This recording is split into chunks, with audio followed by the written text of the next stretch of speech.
You've been dealing with the government again? Of course. What else is there? That's who you're talking about, right? The government, the care carriers, the whole 9 yards.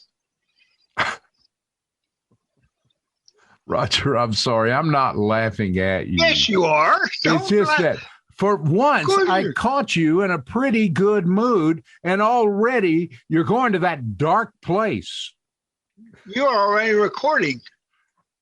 What makes you think so? Because it says you are. I would never try to fool you, Roger. I know, but it says you're recording.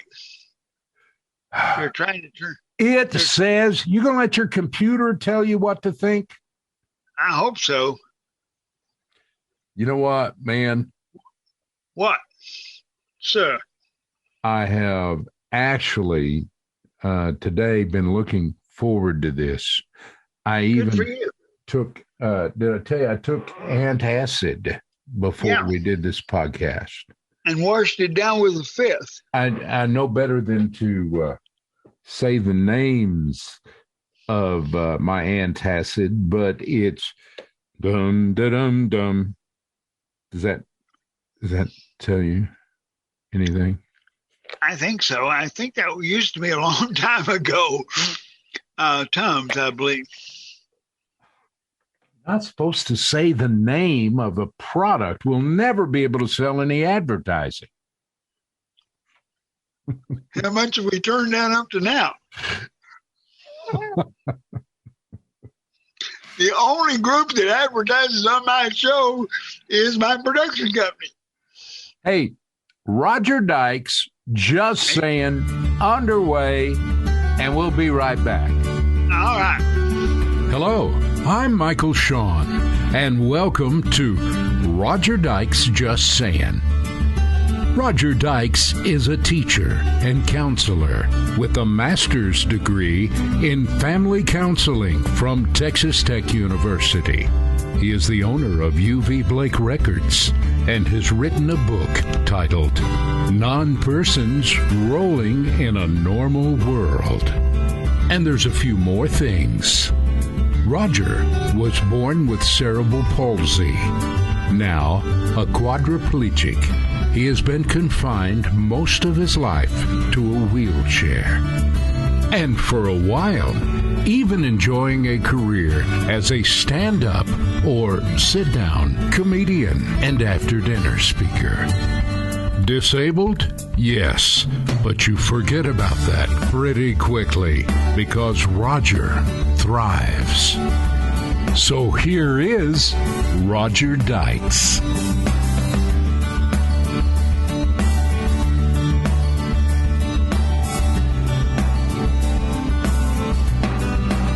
See, I told y'all we'd be back, and our friend Roger Dykes, once again, is just saying, hello, Roger. Hello. What a conversationalist you have become since we've been doing this. Oh, yes. I've learned well from the master.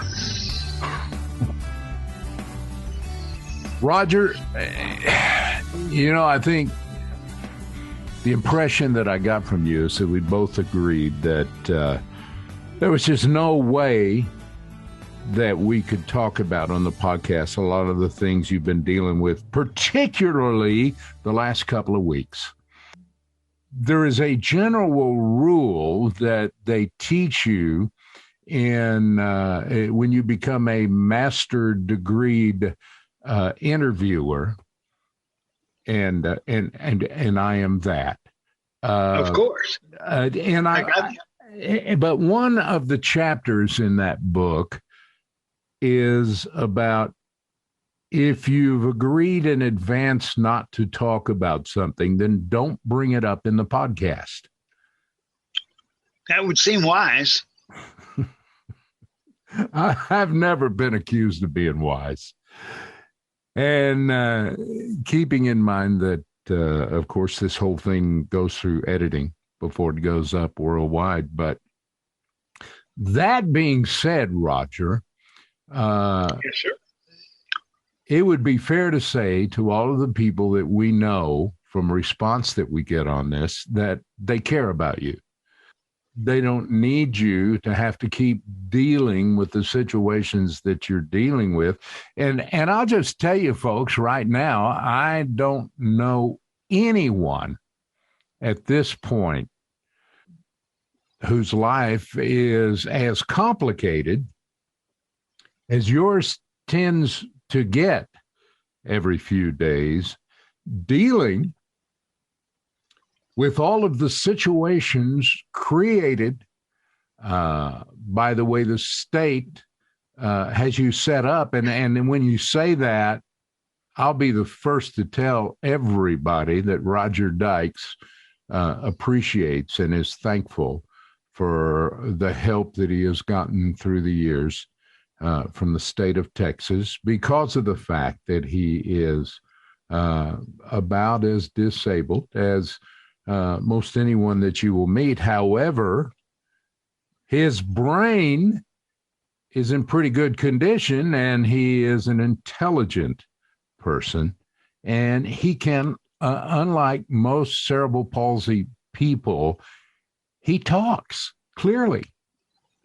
The people that you are working with now at the state of Texas, trying to straighten out some things, some pieces of the puzzle that just no longer fit. And you said, they don't realize it. How was it you put it? But you've been in this system longer than most of them have been alive. Wouldn't that be correct? Well, no, which system? It depends on which system you're talking about. You're talking about the class program. No, not longer than they've been alive. I've been in the system longer than they've been running it. Yeah. So the point being, you would think somebody might want to listen to what you have to say. I would hope so. I think I have some ideas that would be beneficial if they would be willing to sit down and visit with me. Now, there are some changes that need to be considered, and not the least of which is which we have mentioned in previous podcasts before, but to reiterate that, I use that word reiterate because it makes me sound intelligent. Is that your word of the week? You're trying to use that? No, it's going to be my word of the decade. Yeah, I do that. But I can only do one word. Last week I was using plethora. You were. Yeah. So then I felt intimidated last week and thought I had to find a word myself. But at any rate, the idea being that to reiterate, I'm going to use it again, to reiterate, there is the problem that develops because the state of Texas wants families to be responsible for their members, which I am in total agreement with. That it's not a bad thing. That is a good thing to be. However, they fail to recognize the fact that there could be people on the program and other programs, I'm sure, that do not have family members around. Right. When you do not have family members and the state is counting on family members to do things, there's going to be a gap. And that's the gap that needs to be filled. Well, and that gap is very apparent in your life right now. And that's what you and I began to talk about months ago. And we created this podcast, Roger Dykes Just Saying, to bring some of those issues forward. Roger, I'm shifting gears on you here. You are would it be fair to say you in many genres, you are a trivia expert? Expert might be pushing it, but I enjoy it. Let's put it that way. Yeah. I enjoy various levels of trivia. Now, like what, for instance? I know you have quite a few collections. Well, television of the early era, and when I say the early era, from the time TV began back in the late 40s, early 50s, up through about 1970 into possibly 1980, I have a very good knowledge of various things that took place and why they happened and the background on it. Well, now, you see, that's something you don't find every day. Caveman TV. Would that be fair to call it that? That would be true, yeah. It's back when we used to watch TV by candlelight. And the world was in black and white. Absolutely.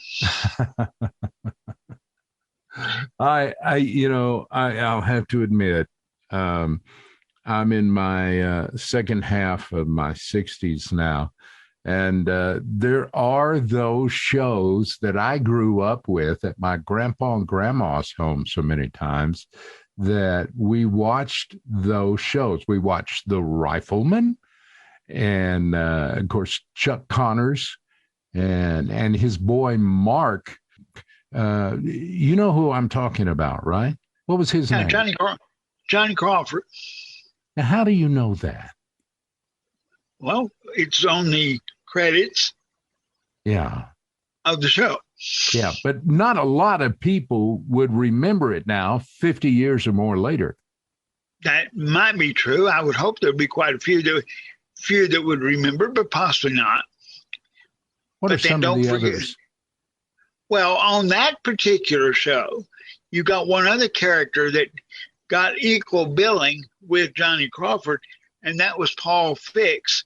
And Paul Fix was the marshal. It was always going out. It was always going out of town and leaving Chuck Connors in charge.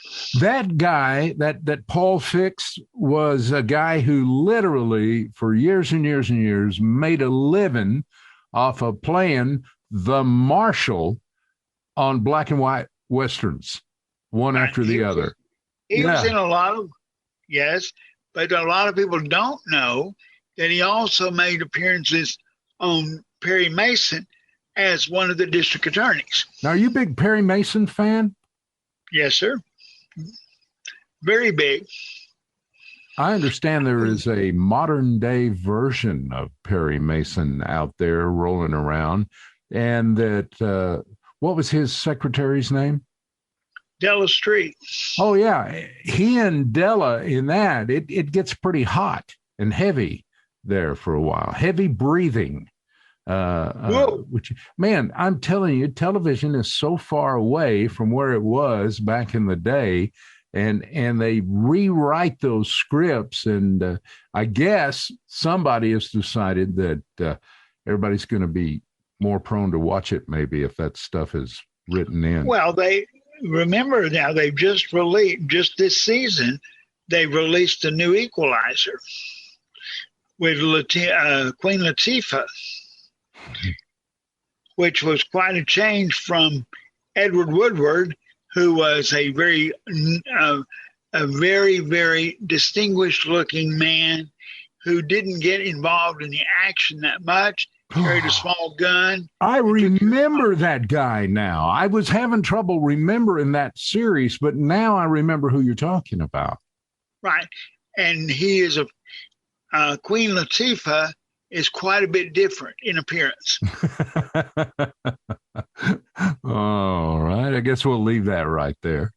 But you have a collection of things. In fact, I can see you're sitting in your office studio area right now, and I can see it back behind you. Tell us some of the stuff you've got. Well, the most valuable thing I have in this room is on the wall. I have two autographed, with authenticity backing, autographed paintings. They look like posters, but they're actually paintings, and they're framed. One is of Roy Rogers, the other is of the Lone Ranger. Clayton Moore, J. Silverheels signed one, obviously the Lone Ranger one, and Roy Rogers signed his own. So when you wake up in the morning, the first thing you see is Roy or the Lone Ranger. That's true. Because those are two of my major heroes. Well, Roy being more so, but I like I've always liked the concept of the Lone Ranger, someone who did things without anyone knowing he did them, and people wondering how it got done. And he wore a mask. Yeah, and he never got COVID. A lot of people wear those masks now. Somehow it's not quite the same. Well, I'm considering buying one like his, though, to wear for COVID and see if they'll accept it. If you do that, we're going to have to publish some pictures on your website. Yeah. You got a lot of fans, Roger. Well, that's good to know. Yeah. Yeah. We get response and feedback over here on our side too, because apparently a lot of people know that you produce with us, and they want to know, what is the real Roger Dykes like? How would you answer that? Crippled. Roger. Well, that's real. And any way we want to cut it, that affects every aspect of my life. How so, Roger? Well, there's nothing that I do or can do or plan to do that hasn't had the disability figured into it. It has to. Yeah. Whatever it is. I mean, I'm not saying that as a negative. That's just reality. Yeah. Yeah. What would you say to people that take an attitude that, well, the guy just whines. He whines all the time. He's got it, man. He's got it made. He is sitting over there on High Horse Row, and I just made that up, by the way. He's got caregivers and that sort of thing taking care of him, and he can accomplish what he sets out to accomplish. What would you say to those people that really have the idea that maybe you just have it made and you kind of like to whine about it a little bit? Well, the first thing I would say is I'll be happy to change places with them. Yeah. And let's see what it's really like from them taking my role and me having theirs. Secondly, I do not intend to constantly complain. I have many things that I'm very thankful for, and some of which you just named, and there are more that you didn't name that I'm very thankful for. The purpose of the complaining, if you want to refer to it that way, on this podcast is not from the standpoint of wanting pity or that sort of thing. It's a matter of wanting people to realize the disability aspects so that government will change their thinking to widen and broaden their scope of what makes up a disabled person. Roger, I think what you're talking about is the word reform. There is much about the system that controls every day of your life that perhaps it's time to stop and think about the reformation that might need to take place in this new age and this new world that we're living in, and with the economy and all the rest of the stuff. Does that make sense to you? Well, I think there are things that in dealing with the disabled, period, on any level, any disability you want to discuss, there are antiquated rules and antiquated laws because we're not, our representation in Congress is minimal, and as a result, we don't get a lot of notice. So they write a law that allows something or prohibits something, which is at the time they write it may be a very valuable law, but 30, 40 years later, it's been outdated and it needs to be looked at and changed to make it more appropriate for the world we're living in now. The world we're living in now is changing so much faster that when you write a rule or a law regarding a group of people, whatever group of people it may be, but the disabled would be one group, by the time the law is written, things have changed enough that probably it needs to be amended even as it's written. So it makes it very difficult for Congress, the government, to legislate things for any group of people, but the disabled are not any exception to that. There are things I can do now with the talent that God has given me that I could not have done 20, 30 years ago because technology has improved that much. So 20 or 30 years ago, no one wrote the legislation with what we have now in mind. They couldn't because they didn't know it existed. Certainly. You know, Roger, before I ask you this next question, I want to point something out. I do something when I get the chance to work with you, like on this podcast, that is not always pleasant. I quince a little bit at it sometimes, but I do push your buttons a little bit. And I do that because I know from having extensive experience with you that I believe you can handle it. And I dig on you sometimes to get responses out of you that get you to say things that need to be said. That in mind, my next question is probably one of those questions. Do you feel like that you are just looked over and or forgotten now? Yes. And I'm concerning perhaps the state of Texas. Yes. I think that were I a different person, I'm not that unique from a lot of people who live in Texas, but I do feel like that people with political in connections and money and that sort of thing are obviously going to be given more respect and more listened to than I am. And I say that not because I'm anything special, but when you don't have any political clout, which I don't, and you don't have any money, which I don't, in terms of the kind of money that influences legislation, your odds of getting heard and responded to are much less than if, in fact, you have those kinds of things. So, for that reason, it's very hard to get the connections that one needs to get to the people. The people I need to talk to, I'm not being critical of them at all. I don't even know them. I can't criticize somebody I don't know. But it's as if they don't know you. They don't know. When apparently you say, well, they do. They're paying for caregivers and some things like that, not adequately.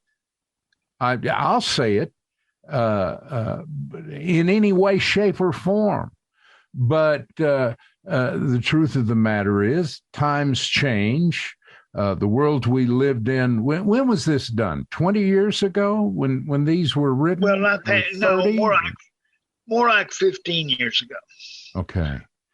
Well, just the world itself and our economy and everything else has undergone remarkable changes. Look at the price of gasoline or groceries or anything like that. And your caregivers have the same a similar set of problems. Their gasoline, their groceries, and so on and so forth. And then there is the competition in the marketplace to hire, and I'll just use the word decent people to work with you in your home and help you accomplish what some would think of as mundane things that the rest of us take for advantage, like just being able to get up, for instance, and go to the restroom or get up, period, out of bed. And then there's the whole food and something to drink and all of that, that those caregivers come. And now what has turned out to be just a few hours a day provide all of that for you. And the rest of the time, you're on your own. In a wheelchair. Yes, sir. Yeah. Yes.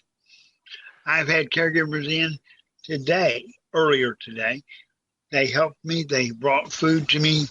I paid for the food. They didn't buy it, but I paid for the food, but they brought it to me and they fixed it where I could eat it. And then they helped me in the restroom, and now they're gone. I will be here. It's right now almost 3 o'clock in the afternoon, and I will be here until around 9 o'clock tonight for the next 6 hours. I will be here by myself. Now I'm used to that. That's just part of the system. But it's not like I have people sitting here at my beck and call to go and do anything I want anytime I want it done.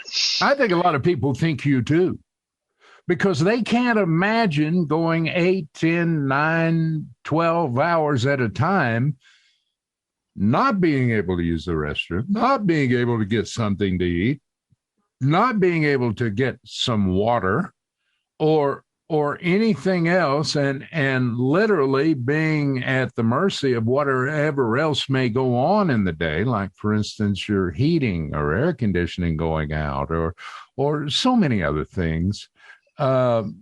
Yet you seem to do fine. Well, that comes from years of experience, and I do not want anyone listening to this to think that I'm sitting on some deserted island, all, being pelted by the rain.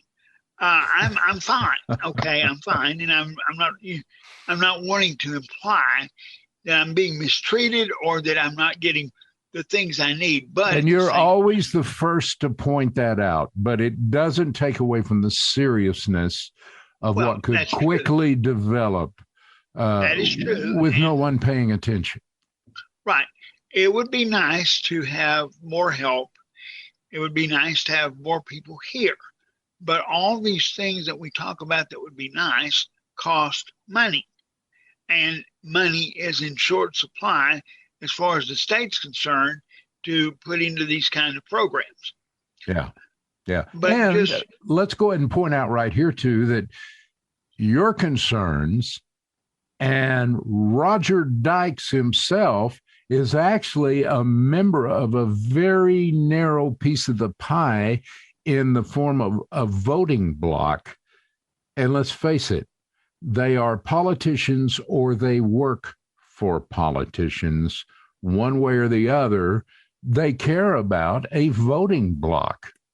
Yes, sir. That is absolutely true. And disabled people are not honestly able to form a political action group simply because, one, most handicapped people do not have any money to do that. And secondly, our disabilities leave us in different conditions. What would be helpful to me will not be helpful to someone else. And as a result, we're not in lockstep agreement on what we want legislation to do. We are in lockstep agreement that we want government to help.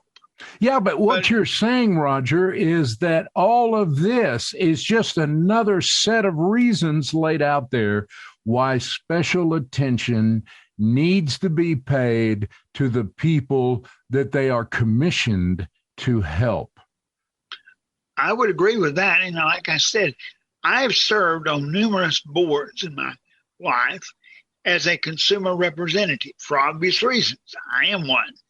But this particular situation that I'm in now, I don't know. I know there are consumer representatives on some of the committees, but as a general rule, consumer representatives with the disabled are family members of that disabled person, mother, dad, grandma, grandpa, whatever. They're very seldom do they have real, honest to goodness, disabled people serving on the various committees. Yeah. They have family members. Well, and the reason being, I want to make sure that no one thinks I'm just berating government here. Government knows that there are not that many people who are disabled who can serve on these boards. As you pointed out at the first of the broadcast or first of the podcast, I am unique in that God allowed me to talk and talk clearly and such that I can do a podcast. Most of the people with cerebral palsy couldn't do a podcast, not because they're not smart enough. They're very much smart enough to do it, and they're probably smarter than I am, but they are limited in their speech capacity. So you can't understand them, and their family can understand them, of course, but the public generally can't. And as a result, they don't get opportunities that I've been given. You know, I'll tell you a story, and it's a true story. It happened years and years ago when I was living in a small West Texas town. And I did a morning show there on the most popular radio station. And so the reason why I tell you that is the people in the town knew me.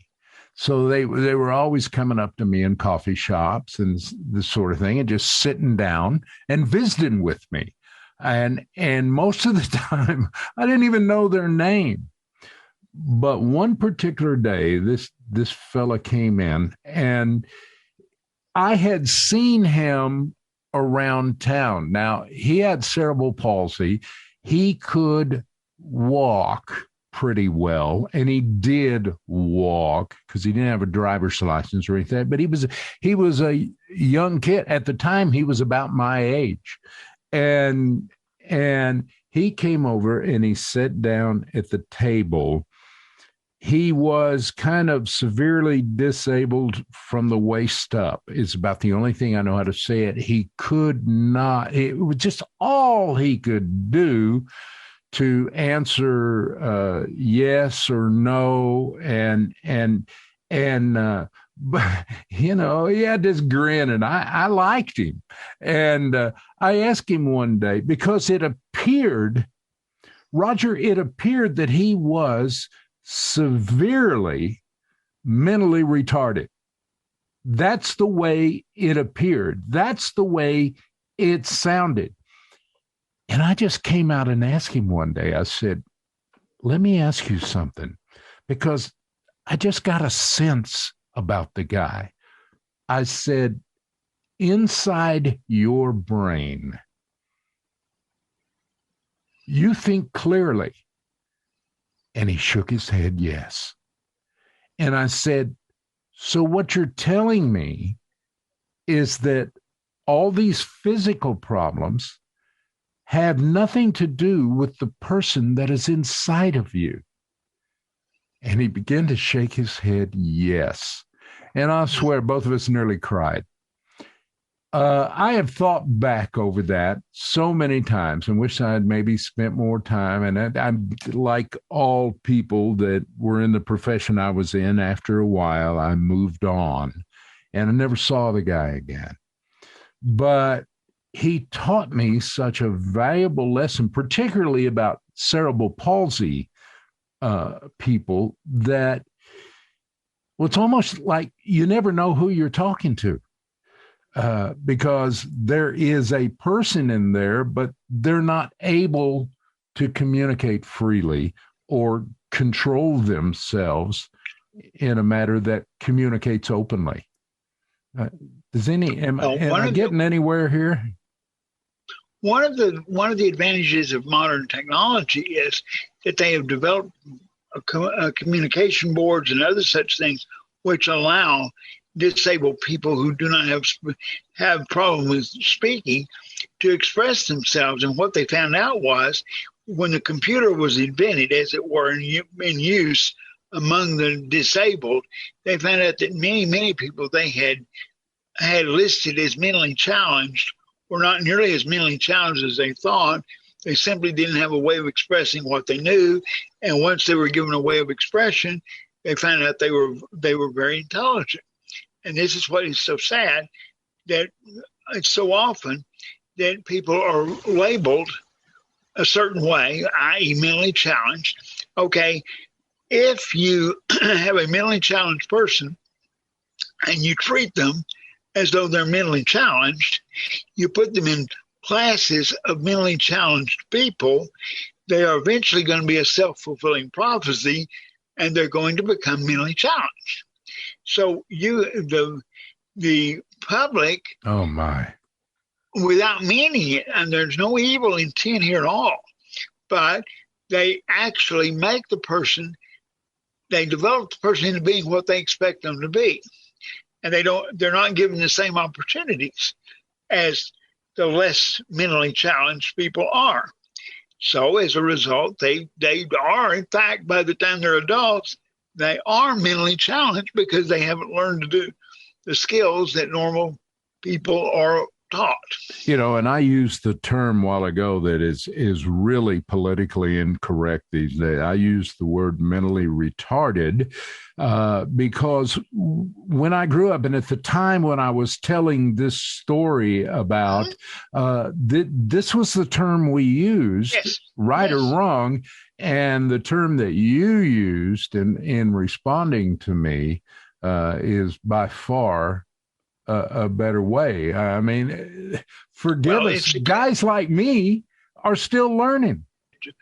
Earlier on this podcast, when someone asks me about my disability, I tell them that I'm crippled. Now, I can assure you that is the worst word that you can use to describe a disabled person who cannot walk.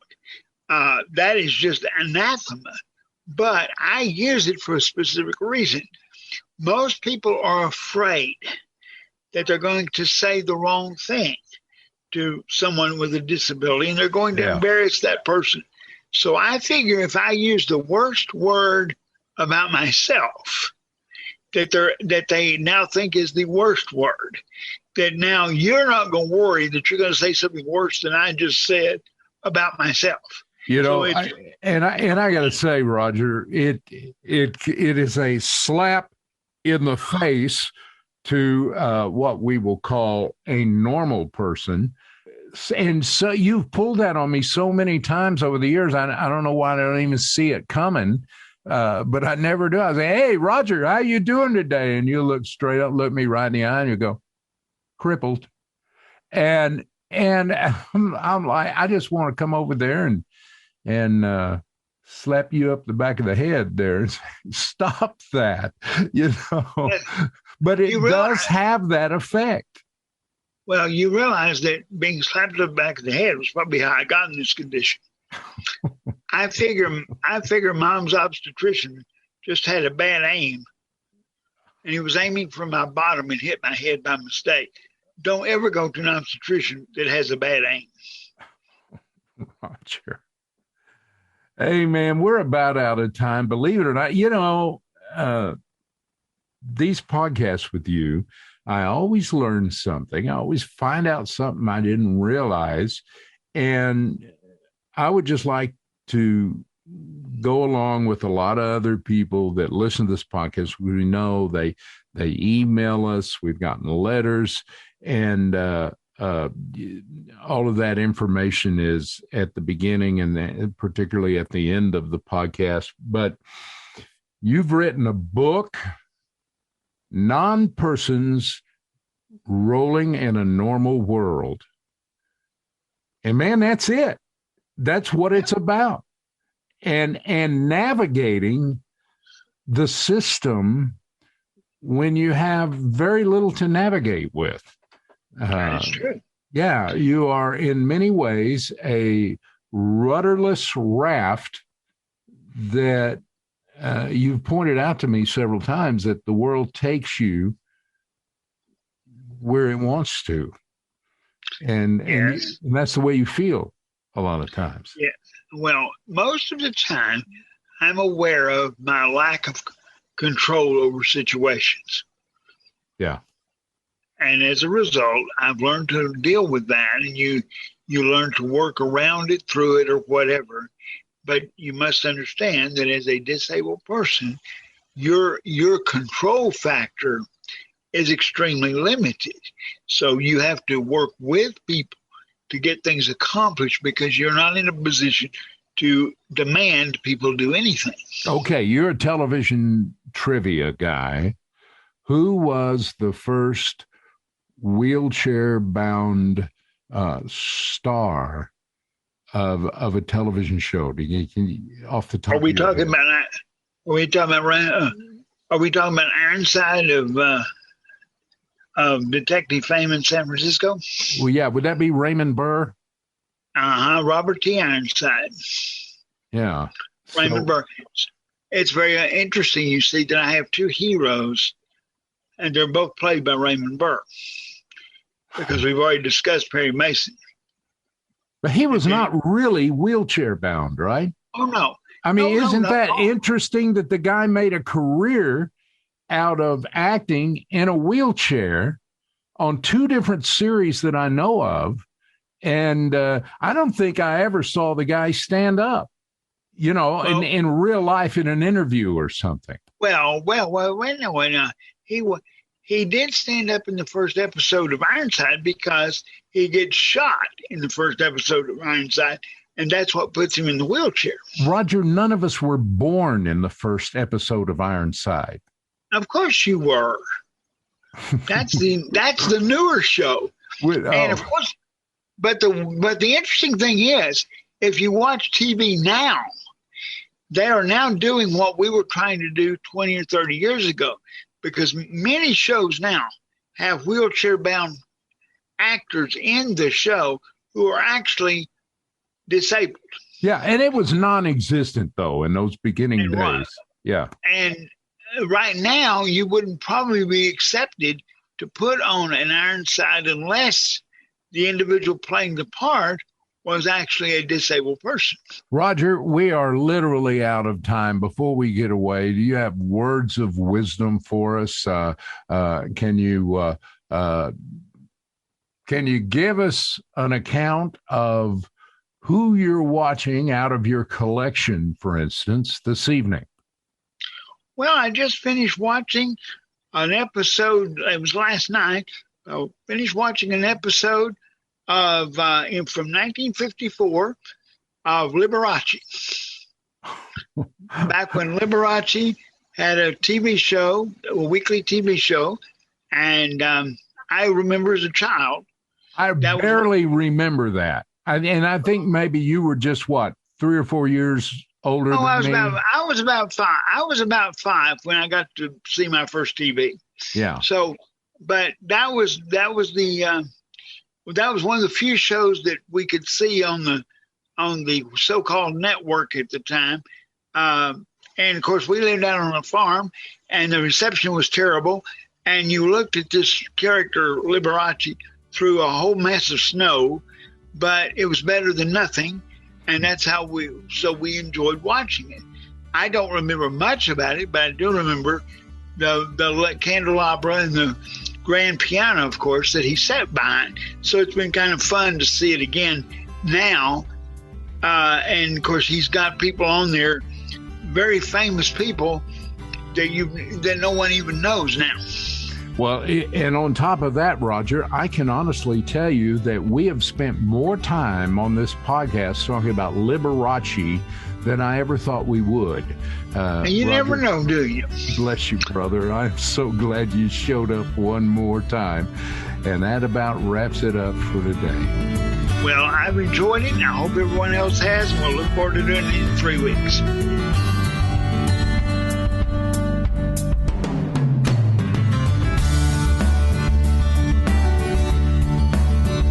You've been listening to Roger Dykes Just Sayin.